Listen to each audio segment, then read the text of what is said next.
오늘은 가정의 달의 네 번째 주로서 부부의 주일로 교회 여력은 지키고 있습니다. 지나간 5월 21일은 부부날이었습니다. 아셨나요? 5월 21일 둘이 하나가 되는 날 21일 해가지고 5월 21일은 2003년도부터 우리 기독교계에서 부부의 날로 생각하고 있었는데 이것이 2007년도에 국회에서 부부의 날로 지정이 됐죠. 그래서 둘이 하나가 되는 날 5월 21일 부부의 날이었습니다. 우리가 이 세상에서 만난 가장 아름답고도 그리고 힘든 인연 중에 하나가 부부가 아닐까, 이런 생각을 우리가 해봅니다. 어떤 가정에 한 부인이 몸이 아파서 이제 병들어 죽어가고 있었습니다. 가족들이 쳐다보고 있고 특별히 남편이 옆에 서 있는데 옆에 있는 사람이 남편에게 말합니다. 아니 그렇게 서 있지만 말고 얘기하세요. 사랑한다고 말하세요. 이렇게 얘기하니까 남편이 이제 이 얘기를 안 할 수가 없어서 가까이 대고도 여보 사랑해 하고 얘기했는데 그 순간 놀라운 기적이 일어났습니다. 이 죽어가는 이 아내가 갑자기 벌떡 일어난 거예요. 일어나가지고 하는 말이, 아니 그 말을 지금 하면 어떡해, 내가 살아있을 때 해야지. 그렇게 하고 살아났다고 합니다. 우리가 이렇게 정말 부부가 듣기 좋은 말은 사랑합니다, 사랑해 하는 말을 그렇게 듣고 싶어 하면서도 자기는 말을 잘 안 하고 그냥 그 말을 듣기만 원하고 있다 이거야. 제가 어떤 부부 세미나에 가보니까 거기에 부부들이 즐겨 사용할 세 가지 말을 가르쳤어요. 첫째가 뭐냐면 여보 미안해. 사실 부부가 살아가면서 미안한 건 많잖아요. 참 미안하죠. 나 때문에 고생해서 미안해, 약속을 안 지켜서 미안해, 쪼들려서 미안해, 아프게 해서 미안해. 이런 많은 미안함을 갖고 살거든요. 미안한 마음 갖는 거. 두 번째 부부가 많이 사용하는 말은 당신 마음 다 알아. 우리가 정말 좋은 부부는 다른 게 아니라 서로 마음을 알아주는 부부가 아닐까. 세 번째 말은 당신 사랑해. 이게 한국 사람들 중에 안 되는 게 뭐냐면 사랑한다는 말을 잘 못하는 거, 이 사랑한다는 말이 잘 안 나오는 거, 아니면 마음으로만 하면 되지 뭐 말로 해야 되나? 특별히 남자들 잘 안 되죠. 나 말을 안 하면 어떻게 알겠어요? 우리가 이 아름다운 부부주의를 맞이해서 아름다운 가정이 되기를 바랍니다. 이를 위해서 저는 베드로의 말을 통하여 우리가 우리 가정의 부부관계가 어떠해야 될 것인가 살펴보기로 하는데, 아마 12제자 중에서 유일하게 결혼한 사람, 이게 베드로죠. 12사도 중에서 베드로만 결혼한 것 같아요. 그 이유는 뭐냐면 성경에 보면 베드로가 저기 장모를 모시고 살았거든요. 장모님. 그러니까 결혼했다는 뜻이고, 그 다음에 어린아이가 내게 오는 걸 금하지 말라, 주님 말씀하실 때 어린아이들을 가슴에 안을 때 성경학자들은 말하기를 아마 그 아이가 베드로의 딸이었을 것이다. 베드로의 딸이 늘 베드로 아빠를 따라다니는 바람에 그날도 예수님께 와서 예수님이 아마 안아줬을 거다, 이렇게 추측하지 않습니까? 이 말은 베드로의 가정이 굉장히 모범적인 가정이고 행복한 부부관계를 유지했던 가정이라는 것을 의미하는 겁니다. 그럼 우리가 이 베드로 사도의 말을 통해서 어떻게 우리의 가정이, 특별히 부부가 아름다운 부부가 될 수 있을까? 베드로는 두 가지 말을 하는데, 하나는 안 믿는 남편을 두신 아내들에게 첫 번째 말하고, 두 번째는 믿는 남편들에게 가정에서 어떻게 하라고 이렇게 말하고 있습니다. 저처럼 믿지 않는 남편에게 주시는 말씀을 볼까요? 우리 1절 말씀을 같이 보겠습니다. 1절 시작. 아내들아 이와 같이 자기 남편에게 순종하라. 이는 혹 말씀을 순종하지 않는 자라도 말로 말미암지 않고 그 아내의 행실로 말미암아 구원을 받게 하려 함이니. 자, 가장 먼저 중요한 것은 안 믿는 남편에게 어떻게 할 거냐 하는 말씀을 우리가 하고 있는데, 제가 교회에서 목회하면서 제일 마음이 아픈 것은 그러니까 안 믿는 남편들을 두는 아내들이 교회 나올 때 미안해하고 또 속상해하고 이런 모습을 볼 때마다 참 미안하기도 하고 마음이 아파요. 그러다가 남편이 먼저 돌아가시면 남편이 교회를 안 나왔다는 이유로 교회에 연락을 안 하는 거예요. 남편이 돌아가신 것도 몰랐어 우리는. 왜냐하면 자기 남편이 교회를 안 나오니까 연락을 못 하겠다 이거야. 그런 경우가 있고, 또 자기 부모가 교회를 안 나왔기 때문에 부모가 돌아가실 경우에 교회에다 알리지 않는 사람도 있어요. 충분히 제가 이해는 하지만 그러지 말고 여러분 부모가 안 믿었어도, 여러분 남편이 안 믿었어도 어려움이 있을 때마다 교회로 연락하시면 좋겠어요. 왜냐하면 교회는 세상에서 유일하게 슬픔과 기쁨을 나누는 공동체잖아요. 세상에 어디가 그런 데가 있어요? 교회밖에 없는 거야. 그렇기 때문에 교회에다가 그렇게 알릴 필요가 있다. 자, 그런데 이렇게 우리가 믿는 가운데 살지만 안 믿는 사람도 많을 수밖에 없잖아요. 130년으로 돌아가면 우리는 다 안 믿는 사람들이에요. 믿는 사람 아무도 없어요. 혹시 우리 가운데 부모가 믿어서 나도 모르게 믿고 믿는 사람과 결혼해서 가정을 이루었다는 경우는 정말 감사하셔야 돼요. 이건 당연한 일이 아니에요. 당연한 일이 아니에요. 그렇지 않는 사람들은 가족과 함께 교회 나온 사람들 보면서 너무 부러워하고, 야, 우리 집은 어떻게 하면 좋으냐 하고서 마음 아리를 하고 있다는 것을 기억하는 것이 굉장히 중요하다고 이렇게 생각을 해요. 자, 부부관계에서 중요한 것은 뭐냐면 서로 부부는 멍에를 같이 짊어졌다는 거예요. 우리 성경 볼까요? 성경 보면 시작. 너희는 믿지 않는 자와 멍에를 함께 하지 말라. 이 멍에란 말 나오는데 부부가 함께 살아가는 삶을 멍에로 표현했다. 멍에라는 게 뭐예요? 소의 등에다가 씌워가지고 쟁기질하는 도구 아니었어요? 근데 우리 한국은 보통 소가 한 마리가 끌지만 이스라엘은 땅이 안 좋아서 소가 한 마리가 땅을 가는 경우는 거의 없어요. 소가 2마리 혹은 3마리. 엘리사를 보면 엘리사는 12마리 소를 끌고 가다가 엘리사를 만났다, 엘리야를 만났다, 그런 성경이 나와요. 그만큼 땅이 안 좋은 거예요. 그러니까 쟁기가 두 마리의 소가 같은 멍에를 씌워서 밭을 갈 때 이 2마리의 소가 서로 발걸음을 맞추고 호흡을 맞추고 목표를 같이 해서 가야지 않겠어요? 그런데 이 발걸음이 안 맞다. 이것보다 더 큰 문제는 마음이 안 맞다. 이 마음이 안 맞는 건 생각과 가치관이 다른 건데, 생각과 가치관은 신앙에서 오기 때문에 가능하면 신앙이 같은 사람과 결혼해라, 이렇게 바울이 가르치고 있는 것입니다. 자, 그래서 우리가 이 베드로서를 통해서 아내가 남편을 위해서, 안 믿는 남편을 위해서 해야 될 3가지를 말하고 있다. 안 믿는 남편을 위해서 아내가 해야 될 3가지. 첫 번째는 복종하라. 다 같이 복종하라. 자, 복종하라고 말할 때 이 말을 그렇게 은혜스럽게 받아들이는 사람은 많이 없어요. 왜냐하면 현대로 갈수록 순종과 복종은 점점 어려워져요. 특별히 여성들이 생각할 때는, 아니 무슨 여자만 복종해야 되는 거야? 아니 남자는 뭔데? 아니 똑같이 자라가지고 똑같이 부모의 사랑받고 자랐는데 왜 아내만 남자에게 사랑을 하는 거야? 복종을 하는 거야? 말도 안 돼! 이런 사람들이 가끔 있어요. 제가 어저께도 이 신혼부부 2쌍을 놓고 예비 결혼 부부 교육을 시켰는데, 그때마다 제가 항상 예비 며느리, 예비 아내들에게 물어봐요. 결혼할 때 복종하겠는가? 1번 철저하게 복종하겠다. 2번 기분은 나쁘지만 해보겠다. 3번째 말도 안 된다. 몇 번이냐? 하고 물어보고 제가 반드시 녹음을 시켜요. 그런데 반드시 예비 아가씨들은 1번이라고 말해요. 1번 반드시 복종하겠다는 거예요. 근데 이게 이제 시간이 가면 이게 달라지는 거예요. 5년 지나고 10년 애기 한 2 생기면 그때는 이제 남편도 아무것도 안 보이는 거예요. 그냥. 이렇게 되니까 녹음을 제가 해 놓는다는 사실을 다시 한번 말씀을 드립니다. 이게 사람의 마음이 약하기 때문에 그럴 수밖에는 없지만 우리가 늘 그것을 기억해야 되는 것이 중요하죠. 여러분, 왜 이렇게 하나님이 아내들에게 남편에게 복종하라고 말할까?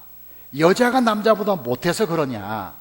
아니면 인격이 열등한가? 남자가 우월한가? 그게 아니라 성경이 여자 보고 남자에게 복종하라고 말하는 것은 하나님의 창조의 질서가 그렇다는, 창조의 질서.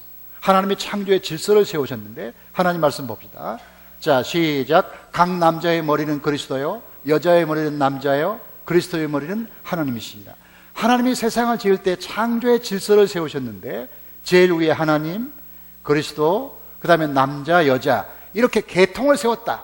이런 질서를 세운 것은 남자가 여자보다 낫기 때문이 아니라 그렇게 해서 질서를 유지함으로 이 세상이 화목하고 평화로운 세상을 만들기 위한 하나님 나름의 계획이라는 거죠. 그런데 하나님이 남자와 여자에게 주실 때 남자에게만 좋은 걸 주신 게 아니에요. 남자에게는 다스림의 은혜를 주었지만 동시에 책임감이라는 부담을 주었어요. 그런데 여자에게는 섬김이라는 부담감을 주었지만 동시에 사랑받는 은혜를 주신 거예요. 그러니까 남자는 집에서 어른이기만 한 게 아니라 책임까지 져야 돼요. 이게 중요한 거죠. 남자가 모든 걸 다 가져간 게 아니에요. 남자는 다스림의 은혜를 받았지만 동시에 가정을 이끌어야 되는 무거운 책임을 남자가 지고 있는 거라. 근데 여자는 남자에게 복종하고 순종하는 의무감을 가져야 되지만 동시에 많은 사랑을 받게 돼 있다 이거죠. 어머니가 다 사랑받잖아요. 그렇잖아요. 애들이 자라면 전부 엄마 찾아요. 그 어머니의 사랑을 많이 받게 돼 있다. 그렇기 때문에 하나님이 남자와 여자에게 공평하게 주셨다. 공평하게. 남자에게만 많이 준 건 아니라 이거죠. 그렇기 때문에 여성들은 남자에게 순종함으로 가정의 행복을 이루어야 된다는 것이 굉장히 중요하죠. 자, 두 번째로 뭘까요? 두 번째 3장 2절 말이 아닌 행실로 모범을 보여라. 이건 믿는 여자가 안 믿는 남편에게 하는 거죠. 믿는 사람들이 가끔 안 믿는 남편에게 하기 쉬운 것은 뭐냐면 말을 길게 하고 뭐 성경 얘기를 많이 해서 막 전도하게 하는 거, 전도하는 거, 그게 사명이라고 생각하지만 남자들은 별로 거기에 관심이 없다. 왜냐하면 남자들은 말을 듣는 게 아니라 행실을 본다. 그래서 2절에 보면 행실을 본다. 이 본다는 말은 뭐냐면 예의주시한다 그 말이죠. 예의주시한다. 그래서 아내의 말을 주시하는 게 아니라 아내의 행동을 주시한다. 그런 거죠. 여러분, 어떤 경우든지 아내에게 존경받지 않는 남자가 교회에 나오는 법은 없어요. 자기 남편에게 함부로 대하면서 교회에서 기도하는 권사님들, 교회에서는 믿음이 좋다고 하지만 남편에게는 인기 없어요. 이 말은 교회에서 기도하지 말란 말이 아니에요. 우리가 교회에서 열심히 기도할 수 있고 봉사할 수 있지만 교회에서 열심히 봉사하는 것과 가정에서 남편을 잘 섬기는 건 다른 문제예요. 그래서 많은 가정에 문제가 있는 것은 뭐냐면 교회 생활은 잘하는데 가정 생활에 문제가 있다. 그런 얘기를 많이 하는 그런 것이죠. 한 권사님이 그런 간증을 했는데 어떤 간증했냐면 자기 남편이 중소기업 사장이라 돈은 좀 벌어요. 그래서 가정이 괜찮아요. 그런데 돈은 좀 버는데 이 남자가 술을 많이 먹고 집에 늦게 들어오고 가장의 책임을 다 안 한다.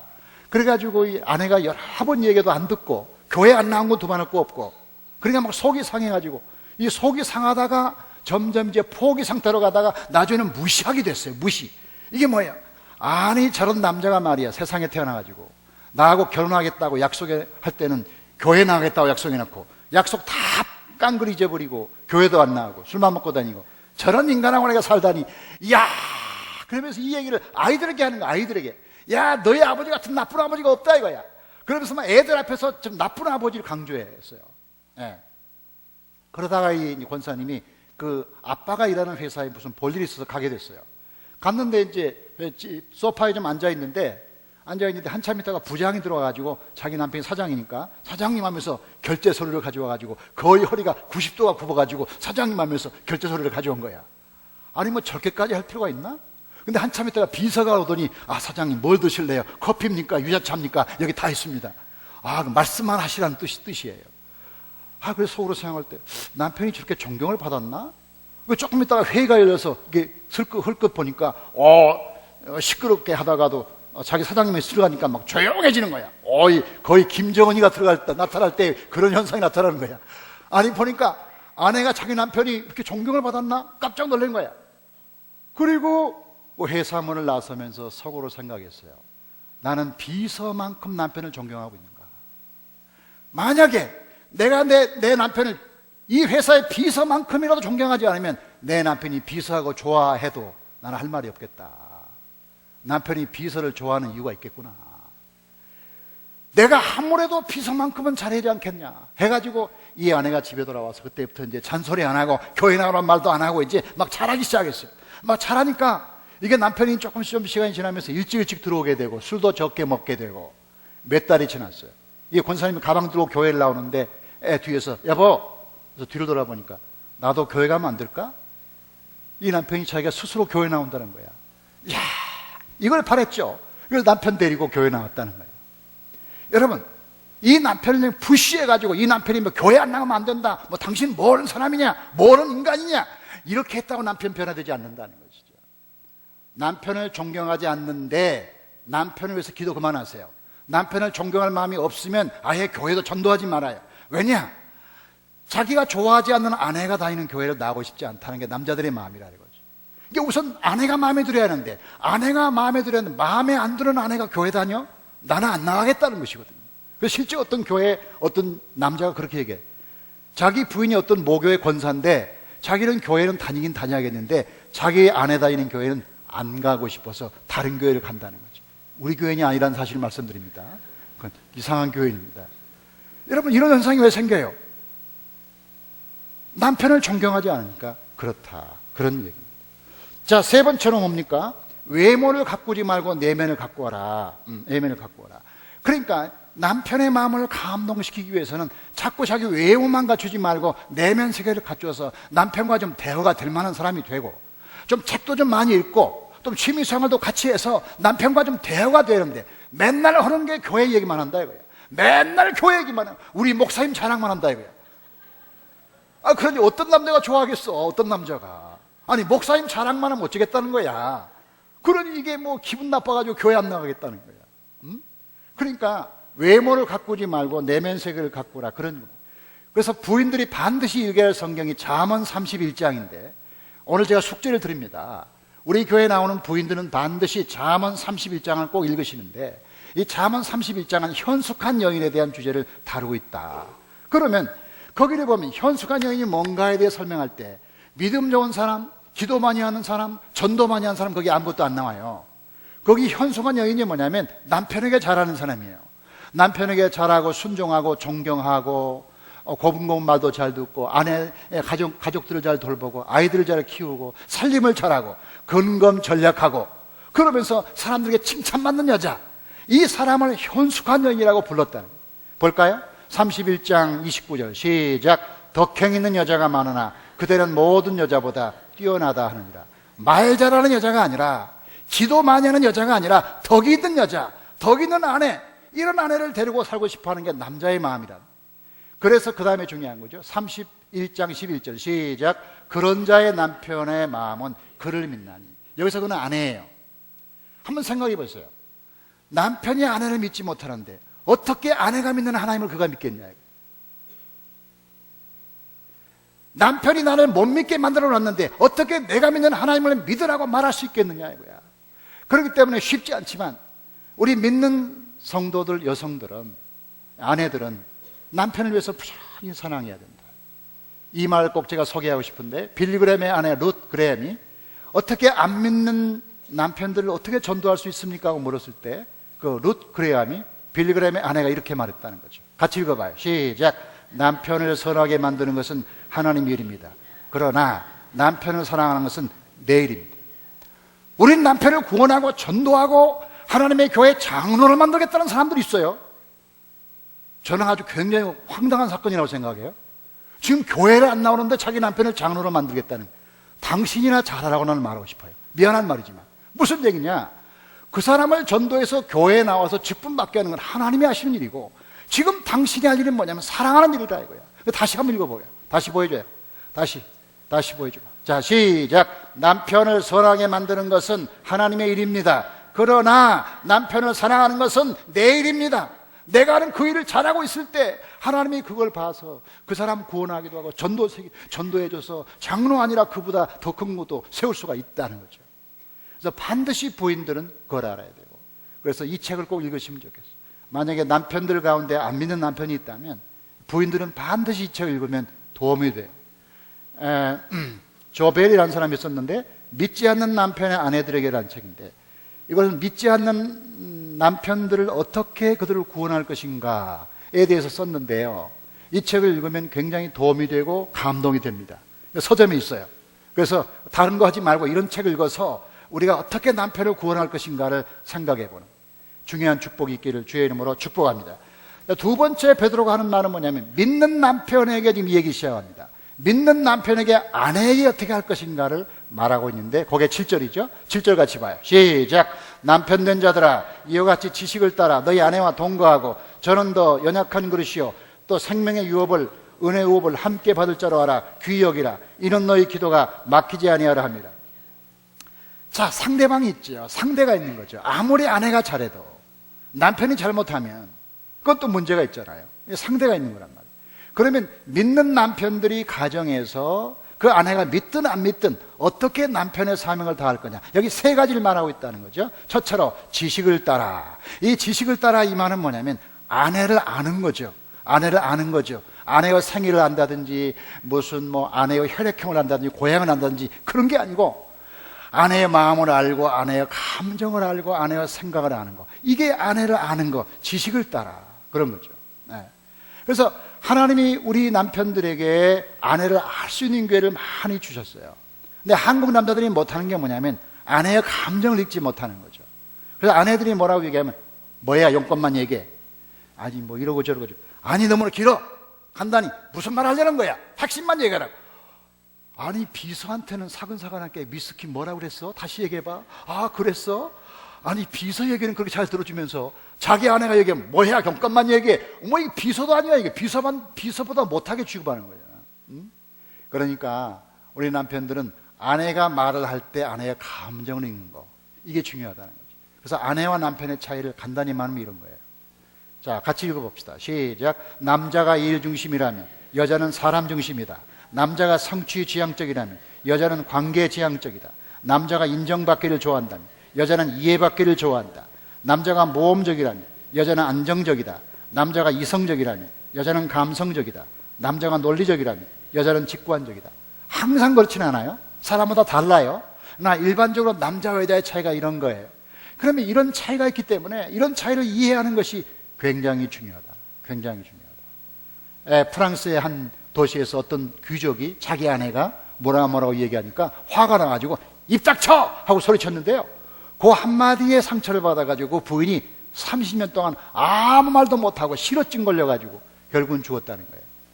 그래서 우리 남자들의 한마디가 부인들에게 상처가 되고 한이 되고 가슴에 남아가지고 그게 평생 가는 거예요. 평생. 그래서 입술에 30초가 가슴에 30년이다, 그런 말 있잖아요. 한 번 말 잘못한 게만 가슴에 30년 동안 맺혀 있다, 이런 겁니다. 두 번째는 뭐냐, 동거입니다. 동거하라. 자, 믿는 남편들이 아내와 뭐하라? 동거하라. 이 동거한다는 말의 헬라어는 뭐냐면 이것은 같은 집에 산다는 뜻인데, 여러분 부부가 같은 집에 안 사는 사람이 어디 있겠어요? 다 같이 살잖아요. 그런데 같은 집에 산다고 동거가 아니라 여기서 베드로가 말하는 동거라는 것은 뭐냐면 마음을 통하고 감정을 통해서 서로 그렇게 사는 거죠. 이 마음을 표현한 게 5절, 8절이에요. 8절 말씀 볼까요? 시작. 마지막으로 말하노니 너희가 다 마음을 같이하여 동정하며 사랑하며 불쌍히 여기며 겸손하며. 불쌍히 여기며. 여러분 부부가 살아가면서 서로 마음에 안 들고 다투기도 하지만, 그러나 그 중에 하나가 아파서 병원에 누워서 꼼짝을 못하면 어떤 마음이 들겠어요? 나 때문에 병들었구나. 내가 좀 일찍 돌봤어야 하는데 미안하구나. 나 때문에 고생하네. 그런 생각할 거 아니겠어요? 그러다가 못 낳고 돌아가시면 나 때문에 죽었구나. 나는 무능한 남편이야. 자책할 거 아니겠어요? 그렇잖아요. 여러분이 꼭 시간 있으면 읽으면 좋을 책 한 권 소개하는데, C.S. 루이스가 쓴 헤아려 본 슬픔이라는 책인데, 이 헤아려 본 슬픔이라는 이 책은 C.S. 루이스, 영국의 영성가인데요, 돌아가셨죠. 이분이 쓴 책인데, 자기 아내가 죽은 다음에, 아내가 돌아가신 다음에 그 감정을 쓴 거예요. 근데 C.S. 루이스라는 사람은 결혼하지 않고 계속 총각으로 살다가 59세에 결혼합니다. 59세에 누구와 결혼하냐면 암 환자인 한 여자와 결혼합니다. 근데 그 여자가 암 환자인 걸 알고 암 투병하는 걸 다 알았지만 너무 사랑이 가는 거 어떻게 해요? 막지 못하니까 그 암 환자와 결혼하게 된 거죠.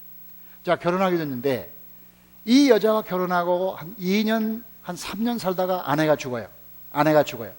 그러면 우리가 생각할 때는 아내가 암 환자인 걸 알았고, 그리고 언젠가 돌아가실 거라는 생각을 했으니까 돌아가셨어도 그냥 안 됐다, 마음이 아프다, 그 정도 생각하겠지 하고 우리는 그렇게 생각할 수 있다는 거죠.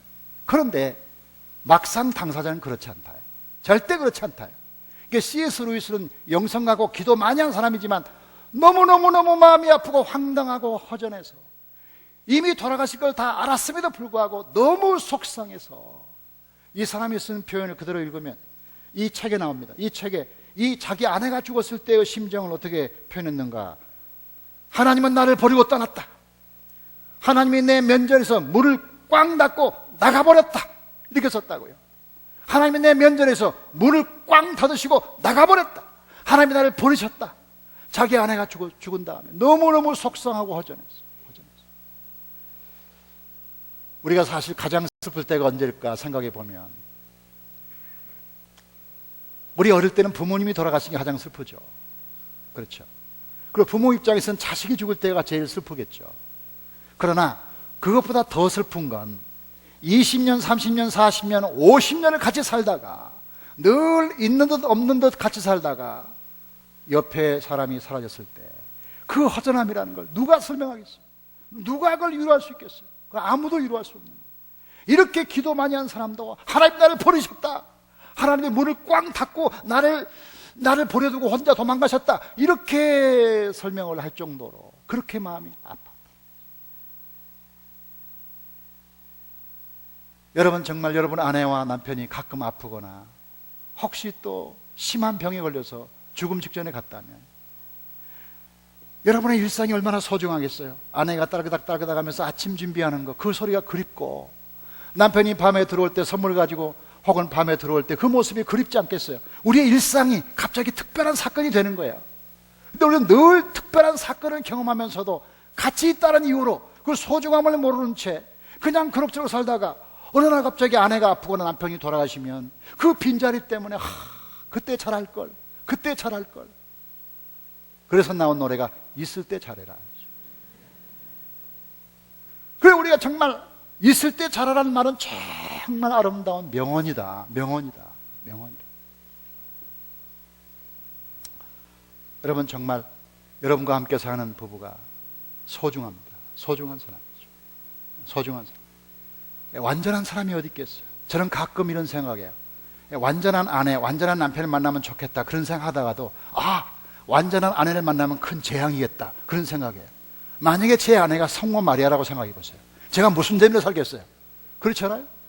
여러분 여성들이 여러분 남편이 마음에 안 들어 하지만, 여러분 남편이 만약에 구약의 요셉이라고 그래봐요.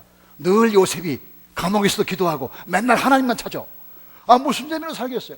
아내 좀 실수가 있어야 좀 가끔 다투고, 아내 좀 뭘 좀 잘못해야 덮어주는 맛이 있지, 아무런 잘못도 행하지 않고 완벽한 남편, 완벽한 아내, 그게 무슨 재미가 있겠어요? 그렇죠? 그러니까 적당한 실수를 하는 남편과 아내를 여러분 만나게 하신 거야.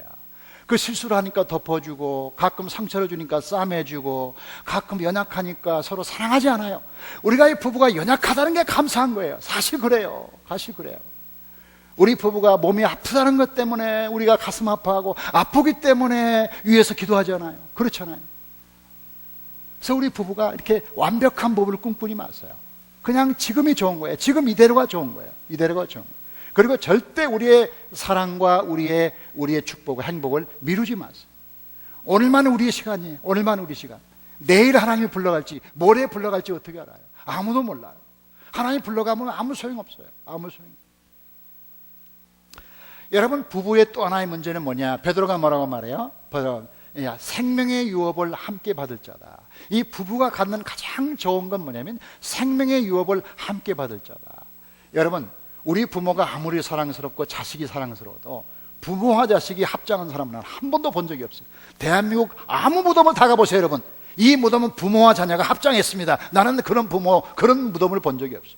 근데 웬만한 부모들은 다 합장하잖아. 웬만한 부부들은 합장해요. 그러니까 평소에 사이가 좋아야 돼. 평소에 사이가 안 좋으면 무덤에 가 싸울 수가 있어요. 그래서 가끔 이런 무덤 옆을 지나가다 귀를 기울여보세요. 누가 싸우나. 이게 평소에 사이가 안 좋으면 무덤에까지 가 싸운다니까. 여기 이중표 목사님 사모님하고 목사님이 거기에 지금 수목장 하셨잖아요. 거기 앞을 지나가면 가만히 들어봐요. 요즘 조용하시더라고요. 그러니까 우리가 평소에 사이가 좋아야 무덤까지 간다. 무덤까지 같이 가는 생명의 유업을 함께 받을 자, 이게 부부라는 거예요. 다른 사람에게 없는 거예요. 이거는. 그러니까 부부의 인연은 세상에서 끝나는 게 아니라 천국까지 가는 거다. 이게 부부의 놀라운 축복이다, 그런 얘기입니다. 여러분이 혹시 그 영화를 기억하실지 모르겠지만 타이타닉이라는 영화의 마지막 장면을 유의해서 보신 분이 있는지 모르겠어요. 그 타이타닉이 큰 배잖아요. 그 배가 이제 침몰하게 돼요. 바닷속에 빠집니다. 영화의 장면을 떠올려 보세요. 막 사람들이 아비규환으로 소리치면서 막 살겠다고 소리치면서 바다로 막 푹푹 떨어지잖아요. 그런 상황에서 이제 보트가 몇 개 남아 있는 거예요. 그 보트는 어린아이와 여자만 태워서 보내기로 하고 남자는 타지 말아라. 근데 그 남자가 또 타는 사람이 있잖아요. 그건 안 되는 거죠. 그 보트에 이제 여자들을 태워 보내는데 이 스트라우스라는 부부가 있었는데 이 남편이 자기 아내를 데리고 막 끄집어 와가지고 그 보트에 막 태웁니다. 당신 살아야 된다고, 빨리 타라고, 빨리 타라고 막 이 배가 지금 물속으로 들어가는 상황에서 그래가지고 부인이 어쩔 수 없이 그 보트에 탑니다. 타가지고 막 떠나려고 하는데 남편을 바라보니까 이야, 이건 안 되는 거야. 이건 안 되는 일이다. 남편을 놓고 내가 살 수가 없다. 해가지고 안 돼, 안 돼! 하면서 막 자기를 배로 올라가게 해달라고 요청합니다. 결국 이 부부가 배로 올라가서 바다가 바닷속으로 물속에 꺼지는 순간 두 부부가 가슴에 서로 안고 물속에 들어가잖아요. 야, 이게 부부라고 저는 생각해요. 이 부부는 하나님이 우리를 갈라놓을 때까지, 결혼 서약서에 말하는 것처럼 갈라놓을 때까지 같이 가는 거죠. 하나님이 갈라놓을 때까지, 그때까지 같이 가는 거죠. 하나님께서 저와 여러분에게 이런 가정을 허락하셨는데 우리가 이런 가정을 감사할 줄 모르고 살고 있다. 특별히 우리가 다 믿는 가정, 우리 남편도 믿고 아이들도 믿고 다 손잡고 교회 나오는 가정, 정말 감사하세요. 바로 이 가운데도 있어요. 나 혼자 교회 나온 사람, 여러분 가족과 함께 손잡고 오는 거 얼마나 부럽게 보는지 몰라요. 아, 내 남편은 언제 교회 나오나. 그런 사람이 많아요. 그렇기 때문에 온 가족이 예수 믿고 교회 나온 거 너무 고맙게 여기라 이거예요. 그냥 당연한 걸로 여기지 말아라 하는 겁니다. 그럼 남편이 믿음이 별로 없지만 주일날 교회라도 가려고 가방 가지고 나오면 고마워해라. 불평 좀 제발 그만하고. 그리고 교회 안 나오면 어떻게 할 거야? 우리만 손해야, 우리만. 그러니까 남편의 믿음을 하나님께 맡기고 우리가 사랑하는 것이죠. 사랑하는 거죠. 아까 제가 얘기했던 C.S. 루이스가 결국 아내가 죽었잖아요. 아내가 죽었는데 그가 아내가 죽은 다음에 두 가지를 발견했다. 두 가지를. 그게 뭐냐? 차라리 내 아내가 아파도 옆에 있는 것이 하나님 나라 가는 것보다 훨씬 좋겠습니다. 이걸 깨달은 거 하나 하고 또 하나는 이걸 깨달았어요. 보여줄래요? 같이 읽어봅시다. 시작. 사별은 결혼한 두 사람 사이에 사랑의 단절이 아니요 마치 신혼여행이 그 단계 중 하나이듯이 정상적인 결혼 단계 중에 하나이다. 우리는 그 단계까지 결혼 생활을 충실히 잘해야 합니다. 우리가 사별하는 것은 좋은 일이 아니지만 그러나 사별까지가 결혼이, 우리는 결혼 생활이 끝나고 사별했다고 생각하지만 사별 거기까지가 우리가 만난 인연이에요. 그렇기 때문에 우리가 거기까지 소중히 여겨야 됩니다. C.S. 루이스가 그 책에서 그런 말이 있어요. 우리가 같은 날 같은 시간에 죽더라도 이별한 점에서는 마찬가지다. 우리는 언젠가 이별하게 되어 있어요. 언젠가 이별할 때 그래도 후회가 적도록, 그래도 내가 최선을 다했다 그렇게만 할 수 있는 남편과 아내가 되도록 하나님이 우리 가정을 짝 띄워주신 것, 감사한 마음으로 주님을 섬기고 신앙생활 잘하면서 행복한 가정 되시기를 주의 이름으로 축복합니다. 하나님 감사합니다. 오늘 거룩한 가정의 달에 특별히 부부주일에 우리의 부부를 돌아봅니다. 하나님, 우리 부부가 서로 실수가 많고 단점이 많고 약점이 많고 상처가 많지만, 약점이 많고 상처가 많고 몸이 약한 아내와 남편을 주시니 감사합니다. 우리에게 완벽한 남편을 주었더라면 좋을 뻔했으나, 그러나 하나님이 연약한 아내, 실수가 많은 남편을 주심으로 용서를 배우게 하시고 사랑을 배우게 하시고 또 싸매는 것을 배우게 하시니 감사를 드립니다. 우리가 그걸 통하여 우리 자신이 훈련되고 성숙한 사람이 되게 하시니 참으로 감사를 드립니다. 하나님 아버지, 우리 가운데 우리의 가정들을 축복해 주시옵소서. 하나님, 우리가 어릴 때부터 교회 생활하고 믿는 남편, 아내가 만났다면 그것은 최고의 선물이요 축복임을 믿게 하여 주시옵소서. 혹시 우리 가운데 남편이 안 믿거나 아내가 안 믿는다면 인내를 가지고 우리가 할 일은 사랑이라고 하는 사실을 믿게 하여 주시옵소서. 구원은 하나님의 일이요 우리의 일은 사랑임을 깨닫게 하여 주시고 사랑하고 존경하고 끝까지 기도함으로 모든 가족이 하나님께 돌아오게 하여 주시옵소서. 사랑하는 모든 아내와 남편들 가정에서 서로 돌아보며 불쌍히 여기며 생명의 유업을 함께 받을 자로 귀히 여기도록 우리 모든 가정을 축복하여 주시옵소서. 예수 그리스도 이름으로 감사하며 기도하옵나이다.